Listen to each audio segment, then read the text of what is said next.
केरला, एक ऐसी जगह जिसे हमेशा से अपने वर्ल्ड क्लास और अफोर्डेबल हेल्थ केयर के लिए जाना जाता रहा है।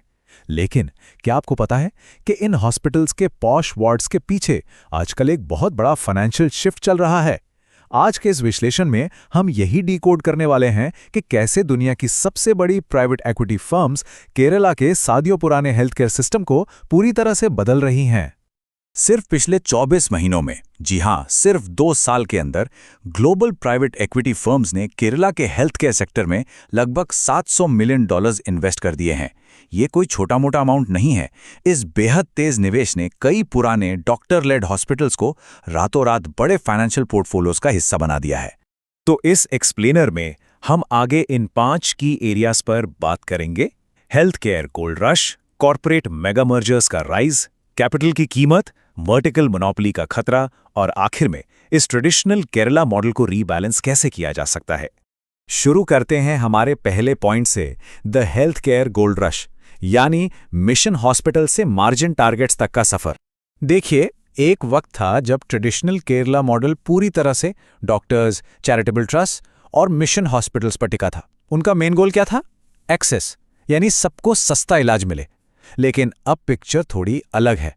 एक न्यू एरा शुरू हो चुका है, जहां ब्लैकस्टोन, केकेआर और टीपीजी जैसे ग्लोबल फाइनेंशियल जायंट्स आगे आ गए हैं। इनका फोकस नेचुरली फाइनेंशियल रिटर्न्स और मार्जिन टारगेट्स पर होता है। दोनों मॉडल्स का नजरिया बिल्कुल अलग है। एक तरफ सामाजिक कल्याण है, तो दूसरी तरफ एग्रेसिव फाइनेंशियल ग्रोथ। अब आते हैं हमारे दूसरे मुद्दे पर, द कॉर्पोरेट मेगा मर्जर। एक ग्लोबल पावर हाउस आखिर कैसे बनता है? इस बदलाव को थोड़ा बोर्डरूम्स के नजरिए से समझते हैं कि बिजनेस के हिसाब से ये इतना आकर्षक क्यों है। इसका सबसे बड़ा एग्जाम्पल है एस्टर डीएम हेल्थ केयर और ब्लैकस्टोन के सपोर्ट वाली क्वालिटी केयर के बीच हाल ही में हुआ एक मैसिव मेगा मर्जर। ये अपने आप में एक लैंडमार्क डील है जो इस पूरे आर्थिक ट्रेंड को डिफाइन करती है। जब ये दोनों जायंट्स आपस में मिलते हैं तो कंबाइंड कैपेसिटी पर गौर कीजिए, 10,625 बेड्स क्रॉस कर जाती है और इनका कंबाइंड रेवेन्यू लगभग 8,105 करोड़ रुपए हो जाता है। बेसिकली इन आंकड़ों ने मिलकर एक ऐसी कंबाइंड एंटिटी बना दी है जो आज इंडिया की टॉप 3 हॉस्पिटल चेन्स में आती है। और इन बड़ी डील्स के पीछे जो वैल्यूएशंस हैं वो सच में हैरान करने वाली हैं। एस्टर डीएम को 36.6 टाइम्स ईवी टू एबिटा और क्वालिटी केयर को 25.2 टाइम्स का मल्टीपल मिला है।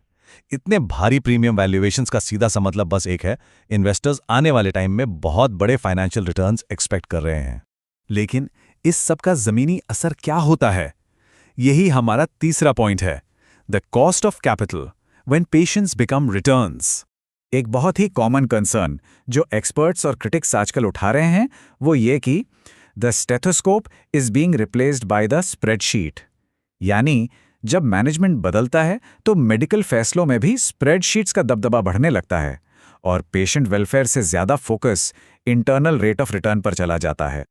इस एब्स्ट्रैक्ट फाइनेंस को एक सिंपल ग्राउंड रियलिटी से समझते हैं। इमेजिन कीजिए, एक कॉर्पोरेट हॉस्पिटल के बिल में एक कटोरी कांजी यानी सिंपल पॉरेज के लिए 4,500 रुपीस चार्ज किए गए। इसे इंश्योरेंस ब्लाइंड प्राइसिंग कहते हैं। हॉस्पिटल्स अक्सर ये मानकर चलते हैं कि बिल आखिर में तो इंश्योरेंस कंपनी ही भरेगी, इसलिए कीमतों को आसमान छूने दिया जाता है। इस आर्थिक बदलाव या फाइनेंशियलाइजेशन के कुछ बहुत ही प्रिडिक्टेबल साइड इफेक्ट्स होते हैं। पहला, हाई वैल्यूएशंस को जस्टिफाई करने के लिए बिल्स लगातार बढ़ाए जाते हैं। दूसरा, हॉस्पिटल्स का फोकस उन प्रीमियम प्रोसीजर्स पर शिफ्ट हो जाता है जिसमें उन्हें मार्जिन ज्यादा मिलता है। सबसे चिंता की बात तो यह है कि हार्वर्ड मेडिकल स्कूल की एक स्टडी बताती है कि प्राइवेट इक्विटी ओन्ड हॉस्पिटल्स में कॉस्ट कटिंग के चक्कर में एडवर्स क्लिनिकल आउटकम्स जैसे इन्फेक्शंस बढ़ने का ज्यादा रिस्क रहता है। और हां, पब्लिक सेक्टर से बेस्ट टैलेंट भी सीधा कॉर्पोरेट हॉस्पिटल्स की तरफ अट्रैक्ट हो जाता है। इस सब के बीच एक और बड़ा खतरा है, द वर्टिकल मोनोपोली रिस्क।